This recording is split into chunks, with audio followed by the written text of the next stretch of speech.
Blue Beetle.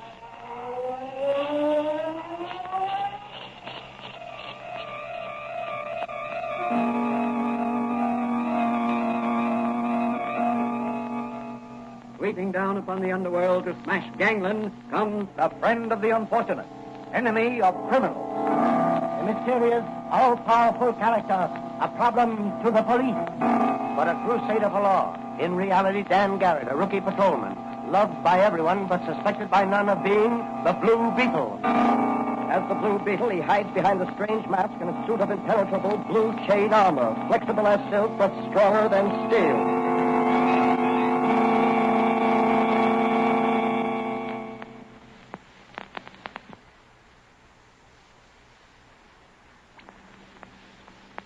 Today's episode of the Blue Beetle is entitled The Invisible Ghost. Patrolman Dan Garrett, who in secret operates as the Blue Beetle, today matches brains and brawn with a cowardly, ruthless gang of crooked slot machine racketeers. Can he spike their plans to flood the city with crooked gambling devices? Will he be able to uncover the mysterious leader who directs their activities? What is behind their endeavor to install their machines at John Doerr's carnival? As our story opens, Patrolman Dan Garrett is visiting his old friend and advisor, Dr. Franz. Danny, I've been studying up on slot machines. Yes? You find out anything interesting? Well, I'm convinced that the difference between an honest machine and a dishonest or crooked machine is very slight. In fact, I'd say the difference was purely academic. What do you mean, Doc? Well, of course, you realize I'm referring now to nickel and dime or quarter in the slot machines, from which your return, if any, will be a handful of coins. Yeah. That doesn't include vending machines for candy, chewing gum, cigarettes, etc. Oh, no, of course not. I'm speaking about those machines where you put a coin in the slot, push down a lever, and pictures of fruits or birds or playing cards whirl around and stop in different combinations. Yeah, I understand. Well, if certain combinations come up, a certain number of coins will be returned to you. Sometimes as many as 40 may come out. That's called a jackpot. Yeah, I know. I've seen some of the boys in the force play the machines in Charlie's cigar store. And how often do they hit the jackpot? I don't know. Not often, I'm sure. Precisely. Those machines are fixed in advance to release a jackpot once every 1,000, 5,000, 10,000, yes, even every 100,000 times. In other words, if you were the only one playing the machine, you would have to put in 1,000 or more coins before you'd win the jackpot. At a nickel apiece, that's $50. $50 to win $2. Why, there must be enormous profits in those machines. Yes, there is. Now, let's suppose the machines these racketeers are trying to install are reasonably honest. Say, 1,000 to 1, which is average. Yeah. In a place like John Doerr's Carnival, each machine should average 2,000 players a day. Let's say 10 machines were installed throughout the area. Well, that's conservative. Yes, I know, but let's be conservative. 10 machines would get a play of 20,000 players a day, and the average amount spent on such machines is about 20 cents per person. Well, that's 100,000 nickels at 1,000 to 1 ratio. The machines would pay back 100 jackpots, or about $200. Yes, but the intake would be $4,000. Precisely. Intake $4,000, outgo $200. And crooked operators will go to any lengths to make profits like that. Just a minute, Dan. I'll see who it is, okay? Hello, Doc. Is the pride of the police force here? If you mean Patrolman Dan Garrett, he's waiting for you, Madigan. Hello, Mike. Got the car outside? Yep. Are you ready, Daddy? Ready and waiting. So long, Doc. Those crooked slot machine operators are going to get a big surprise when they run up against Officer Manigan and Patrolman Dan Garrett. Come on, Manigan. Let's go.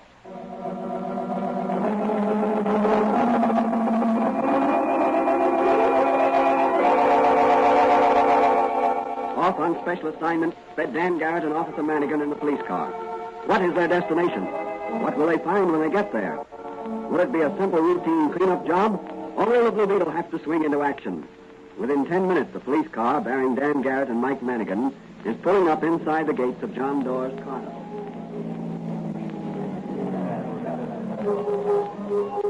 Well, here we are at the carnival, Mike. Yeah, where do we head first?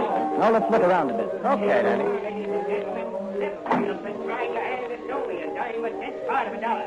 Knock down a Cupid down with a baseball. Giant, you're on, big boy. Maybe you should be with the Giants. Come on here, step right up. I used to play baseball with the Brooklyn Sandlotters. Why don't you try your hand at that baseball game? I think I will. Maybe I can win a Cupid doll for my youngster. Step right up here. Come on, step right up. That's right, here you are. 3 baseballs for a giant. Give me 3 of them bars. I'll show you what real pitching is. Sure thing, Lieutenant. Here you are. 1, 2, 3. That'll be a giant. Thanks, Lieutenant.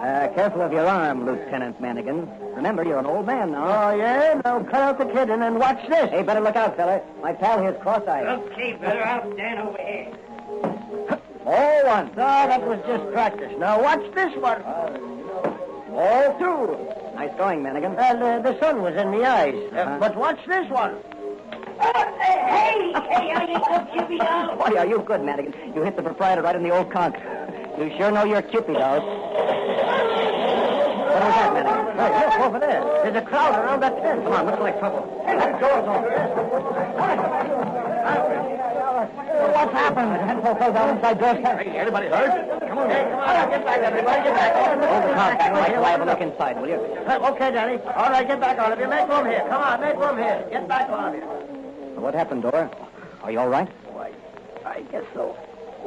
A tent pole fell on me as I was sitting at my desk here. Oh, wait a minute. I'll have Manigan call a doctor. You may be seriously injured. No, don't call a doctor. I'll be all right in a minute. Here, I'll get you some water from the cooler. Oh, thanks. What caused the pole to fall? Oh, I don't know. Maybe one of the ropes holding it up rotted through and broke. Or was cut. Here, drink this. Thanks. Oh, that's good. I feel better now.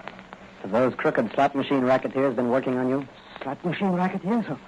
Oh, no, I'm sure they had nothing to do with this. Have any of them been out to talk with you recently? Well, yes. When? Last night. Any trouble? Well, we had a few words. They wanted me to put some of their machines in. And you refused? Yes.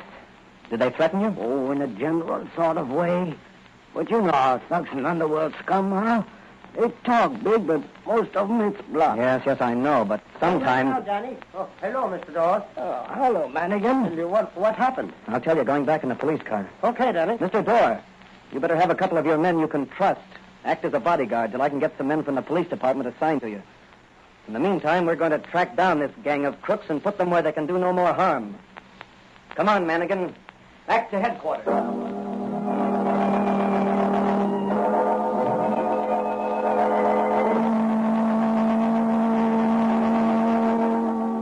At police headquarters, Commissioner Donnelly, upon hearing Dan's story, ordered full speed ahead in a drive to round up the crooked slot machine racketeers. Late that night, Dan Garrett is in secret conference with Dr. Franz at his little apothecary shop. You know, I've got a hunch, Doc, that there's going to be something doing out at the carnival tonight after the crowd has gone home. And I suppose the Blue Beetle will be buzzing around out there. Right. And probably nipping, too. Look out he doesn't get nipped himself. No, not a chance. At least not permanently. Not with this Blue Beetle costume and mask. This Blue Beetle chain armor has saved my life many times. As long as I'm on the alert, nobody can overcome the Blue Beetle. I hope you'll always be on the alert, Danny. I'd hate to lose you. Oh, you've been a swell friend, Doc. I owe my life to you and this chain armor you made me. I'm working on something else that will be a great help to you, I believe, in your crusade against crime. What's that, Doc? A fluid that painted on your body or your suit of armor will make you practically invisible. Hey, have you got any of it here? Yes, but it isn't perfected yet. What's it like? Well, you know that every object we can see has some color to it. Yeah. And as long as that color is in the color spectrum, the human eye can see the object. Yes. But if the object is some shade outside the color spectrum, it is invisible to the human eye. I see. And this liquid you're working on... Outside that color band. Then if I painted myself with this liquid, I'd be invisible. Yes, temporarily. What do you mean? Well, I've got to find a fixer. Something to add to the formula which will preserve the invisible qualities of the fluid longer. At present, it oxidizes too quickly and becomes visible to the human eye within a few minutes. Here's some of it here in this jar. Say, that's very interesting. Well, if you had it perfected, I could use it on this blue... Quiet. There's someone out in the front of the shop. You stay here, and I'll see who it is. Hello in there. Is anybody home? Coming. Oh, hello, Officer Manigan. And what brings you here at this hour? Oh, I was passing by and just thought I'd drop in. Is Danny here? No, Danny's not here. Well, then I think I'll wait a bit if you don't mind, Doc. Maybe he'll turn up. Well, I hardly think you'll find Don Garrett here tonight, Manigan. By the way, have you seen the Blue Beetle around? The Blue Beetle? You mean the fantastic character who's always outwitting the police? He won't outwit them forever. Someday I'm going to catch up with that baby, and when I do... If you'll excuse me, I have... By the way, Doc, some neighbors of yours was telling me they've seen the Blue Beetle in this neighborhood late at night. What? Would you be knowing anything about that? Well, I rarely go out at night. I spend most of my time in my laboratory. Is that it back there, that room? Yes. I never saw one of them things. You mind if I take a look around? Well, I'd rather you... you see, I'm making some experiments. I won't touch anything, Doc. I just want to look. Well, of all the... What is it? What do you see? So, that's a laboratory. What a place. Yes, that's the laboratory. Must be great to have brains like you, Doc. Well, so long, I've got to be going. Tell Danny I was in. Yes, I will, Manigan. Good night, and keep your eyes open for the Blue Beetle. Danny, where are you? Right beside you. What? Yes, when I heard Manigan outside, I quickly coated myself with your new formula. When he looked into the laboratory, I was standing right in front of him. Well, that certainly was a great test. But the effects are beginning to wear off. I can see a slight tinge of the Blue Beetle armor shining through. Hey, Doc, I've got to be on my way. I'd like to take some of this liquid along with me and use it tonight. All right, Danny, all right. But be careful. Remember, the effects fade away quickly. Thanks, Doc. Say, those racketeers will get the surprise of their lives when they hear the Blue Beetle but can't see him. You'd better hurry, Danny. It's about closing time for the carnival. Yeah. The Blue Beetle will have to really ride the night wind tonight.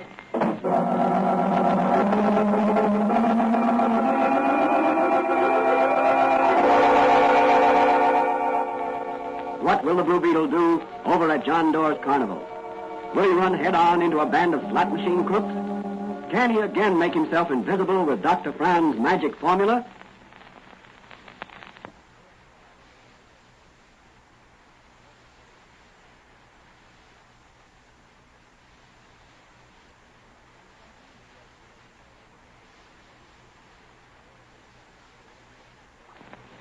On through the night speeds the Blue Beetle in his fast motor car.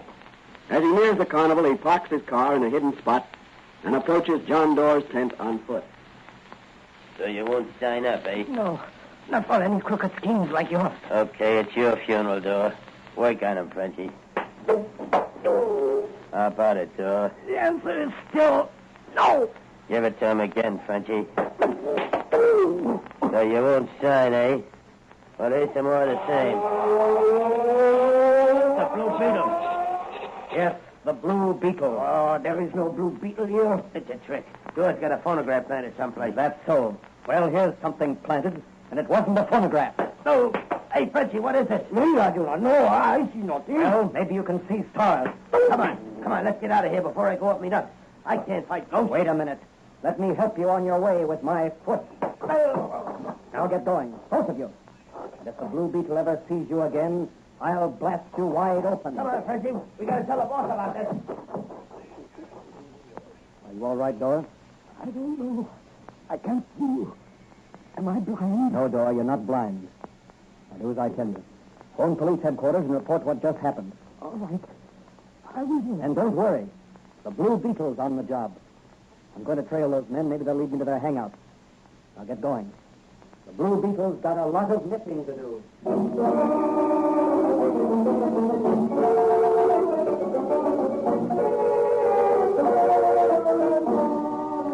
Will the Blue Beetle catch up with the thugs who are beating John Doerr? What about the invisible paint? Will it wear off before the Blue Beetle reaches his destination? What will he find when he gets there? Out of the carnival grounds dashed the Blue Beetle, just in time to see the two thugs drive off in a long sedan. Jumping into his own car, the Blue Beetle gave chase until out on the river road. Those thugs are taking the road that leads to the old haunted house. That must be the headquarters. I'll have to take a chance. My invisible paint is wearing off. I'll force them off the road, and they'll have to stop. All right, you thugs. Hop out and make it snappy. It's the Blue Beetle. Oh, I can see him now. Come on, let's get him. This time we don't fight ghosts. Come on, me hearties. I'll take you both at once. That's for Old Man Doerr. And that's for law and order. Step up, Frenchie. Step up. Kick him in the head. Oh, no, you won't, Frenchie. That'll take care of you. Put up your hands, Blue Beetle, or I'll drill you so how... Not tonight, you won't. Here's a face full of knuckles for you. Oh. Well, he's done for a while. Let's see, I'd better not use my invisible paint. I may need the little that's left to use later. How can I get into that house up there? I think I'll just take one of these thugs over here and...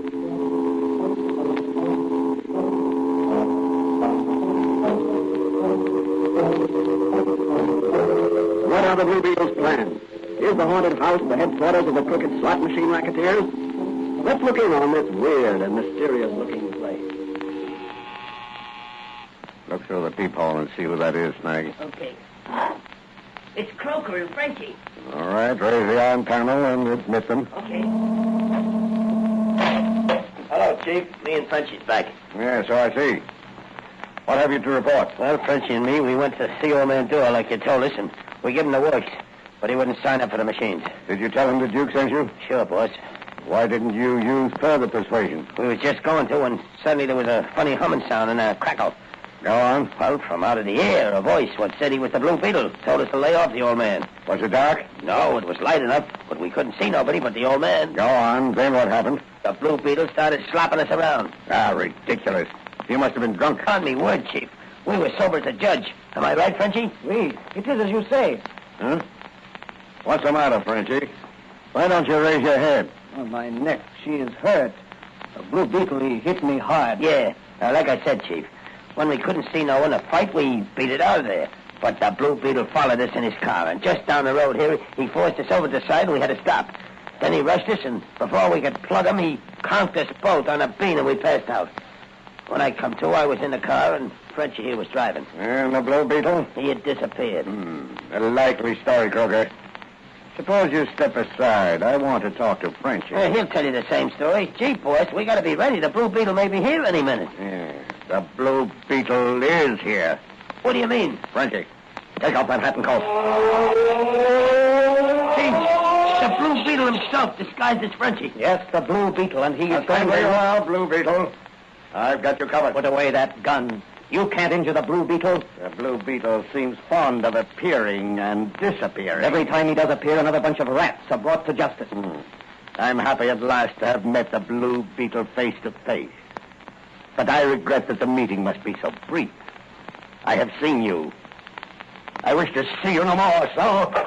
Here, down you go, Blue Beetle, through the trapdoor into my subterranean sewer. You'd like to chase rats, as you call them. Well, you can get your stomach full of them down there. Maybe they'll turn the tables and chase you, Mr. Blue Beetle.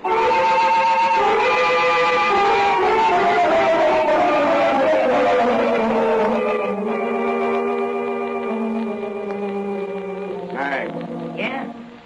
You and Croker close the trapdoor. Sure, boss. Yeah, sure. Anything you say, boss. Now, listen to me.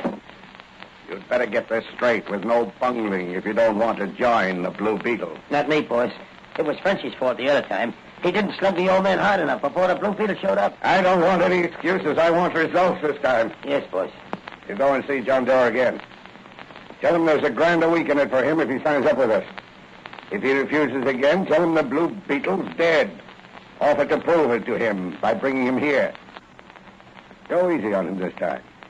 But either get his signature to a contract to install our slot machines at the carnival or bring him out here. Have you got that straight? Sure, boss. You better have. And one thing more. If you don't come back with Doe's signature or with Doe himself, you'll be pushing up daisies when spring comes round Hey, again. listen, boss. That's the cop. Yeah. How did they find out? You stupid fool. You must have left a trail a mile wide. No, boss. Nobody saw us but the Blue Beetle. You hide, Croker. Behind that screen over there.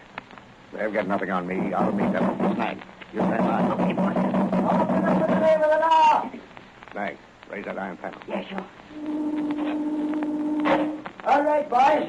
You got your guns? Here we go. Come on. Good evening, gentlemen. Calling rather late, aren't you? The law's on the job 24 hours a day. Well, that's admirable. Something wrong? Yes, you. Me? What have I done? Your thugs have tried to kill an old man, and you were trying to install your crooked slot machines at the carnival. I assure you, you made a mistake, Sergeant. I ain't, Sergeant. It's plain Officer Manigan, and we ain't made no mistake. The Blue Beetle phoned us 10 minutes ago. Now I know you're mistaken, Officer Manigan. The Blue Beetle couldn't have phoned you. Yes, the Blue Beetle. It must be a ghost. The Blue Beetle. No, not dead. Just invisible. No, it can't be. I saw him drop down that wall. Well, what's that you're trying to say? He's trying to tell you, Manigan, that he saw me drop to my death through that trapdoor you're standing on. Holy Moses, I never noticed it. How'd you get off quick? Hey, where are you, Blue Beetle? I'm here, there, everywhere a criminal tries to hide. Let me out of here. Let me out of Not here. till you confess to this crime. Oh, I don't know what you're talking about. Come on, confess, you crook, or I'll choke it out of you. No. Take me away from here. Take me to police headquarters. I'll confess. Only don't let the Blue Beetle's ghost get me. All right, boys, put the handcuffs on. All right, Manigan. Very good work, Blue Beetle, wherever you are, and thanks. But don't forget, someday I'm going to catch up with you. And when I do, I'm going to run you in just on general principles. That's okay with me, Manigan. But remember, you first got to catch me. So long, Manigan. Give my regards to the commissioner.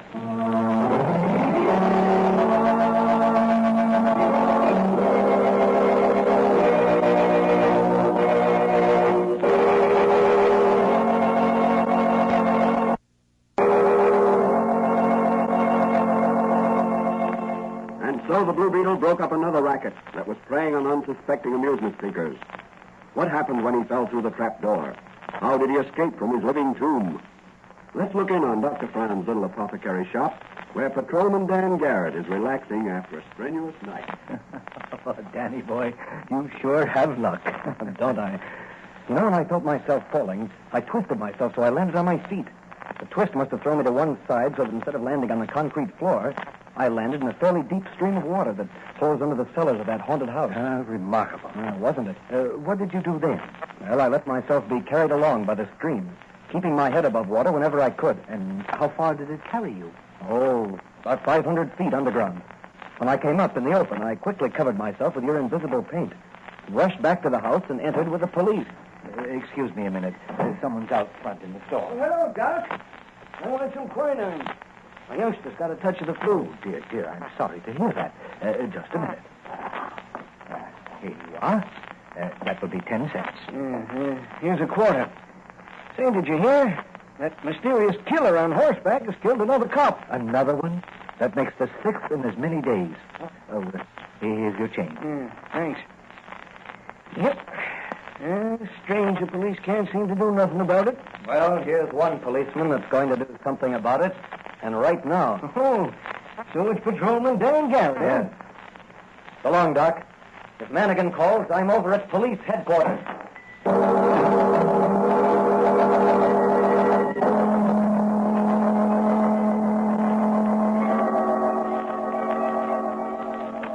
What is this new scourge that has struck the city? 6 policemen shot in 1 week by a mysterious horseman. Undoubtedly a strange, deadly maniac. Will Dan Garrett run him to earth? Or will it take the Blue Beetle to avenge these deaths? These questions will be answered in the next episode of The Blue Beetle.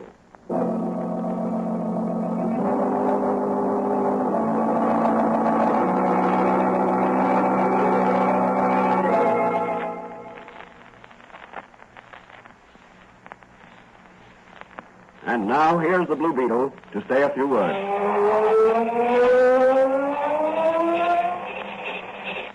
The moral of this story is that courage will often win against any and all odds. If you are right, stick to your gun through thick and thin, and you'll come through somehow. All of the real leaders of our day in every human endeavor have courage. Call it nerve, bravery, whatever you will. But acquire it if you haven't already got it. And hold on to it, for it's very, very precious. This country we live in was built on courage.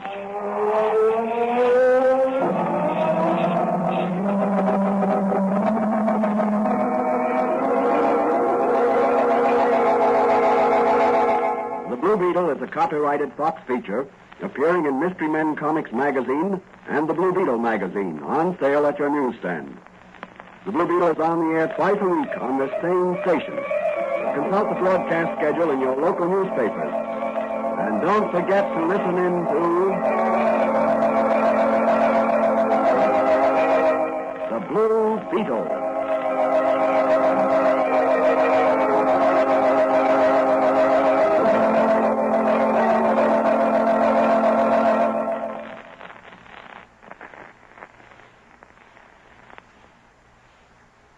Of course, you realize I'm referring now to nickel and dime or quarter in the slot machines, from which your return, if any, will be a handful of coins. Yeah. That doesn't include vending machines for candy, chewing gum, cigarettes, etc. Oh, no, of course not. I'm speaking about those machines where you put a coin in the slot, push down a lever, and pictures of fruits or birds or playing cards whirl around and stop in different combinations. Yeah, I understand. Well, if certain combinations come up, a certain number of coins will be returned to you. Sometimes as many as 40 may come out. That's called a jackpot. Yeah, I know. I've seen some of the boys in the force play the machines in Charlie's cigar store. And how often do they hit the jackpot? I don't know.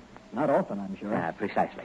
Those machines are fixed in advance to release a jackpot once every 1,000, 5,000, 10,000, yes, even every 100,000 times. In other words, if you were the only one playing the machine, you would have to put in 1,000 or more coins before you'd win the jackpot.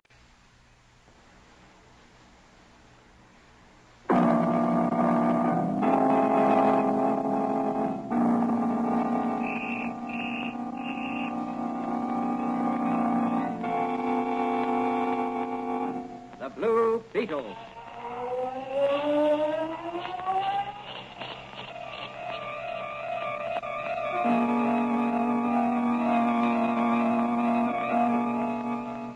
Sweeping down upon the underworld to smash gangland comes the friend of the unfortunate, enemy of criminals. A mysterious, all-powerful character, a problem to the police, but a crusader for law. In reality, Dan Garrett, a rookie patrolman, loved by everyone but suspected by none of being the Blue Beetle. As the Blue Beetle, he hides behind a strange mask and a suit of impenetrable blue chain armor, flexible as silk but stronger than steel.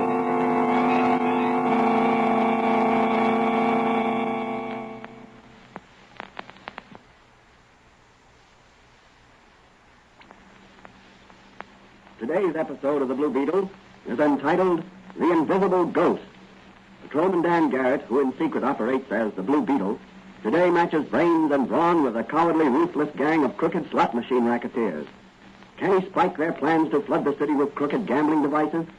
Will he be able to uncover the mysterious leader who directs their activities? What is behind their endeavor to install their machines at John Doerr's carnival? As our story opens, Patrolman Dan Garrett is visiting his old friend and advisor, Dr. Franz. Danny, I've been studying up on slot machines. Yes? You find out anything interesting? Well, I'm convinced that the difference between an honest machine and a dishonest or crooked machine is very slight. In fact, I'd say the difference was purely academic. What do you mean, Doc? Boss here? If you mean Patrolman Dan Garrett, he's waiting for you, Madigan. Hello, Mike. Got the car outside? Yep. Are you ready, Daddy? Ready and waiting. So long, Doc. Those crooked slot machine operators are going to get a big surprise when they run up against Officer Manigan and Patrolman Dan Garrett. Come on, Manigan. Let's go.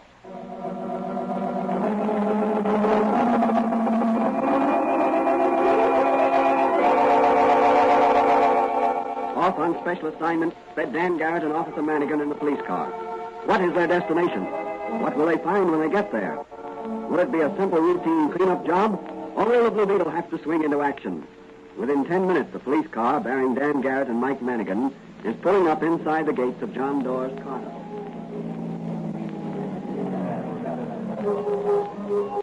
Well, here we are at the carnival, Mike.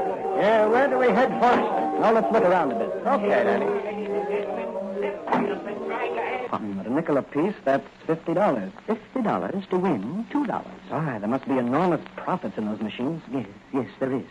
Now, let's suppose the machines these racketeers are trying to install are reasonably honest. Say, 1,000 to 1, which is average. Yeah. In a place like John Doerr's Carnival, each machine should average 2,000 players a day. Let's say 10 machines were installed throughout the area. Well, that's conservative. Yes, I know, but let's be conservative. 10 machines would get a play of 20,000 players a day, and the average amount spent on such machines is about 20 cents per person. Well, that's 100,000 nickels at 1,000 to 1 ratio. The machines would pay back 100 jackpots, or about $200. Yes, but the intake would be $4,000. Precisely. Intake $4,000, outgo $200. And crooked operators will go to any lengths to make profits like that. Just a minute, Dan. I'll see who it is, okay? Hello, Doc. Is the pride of the police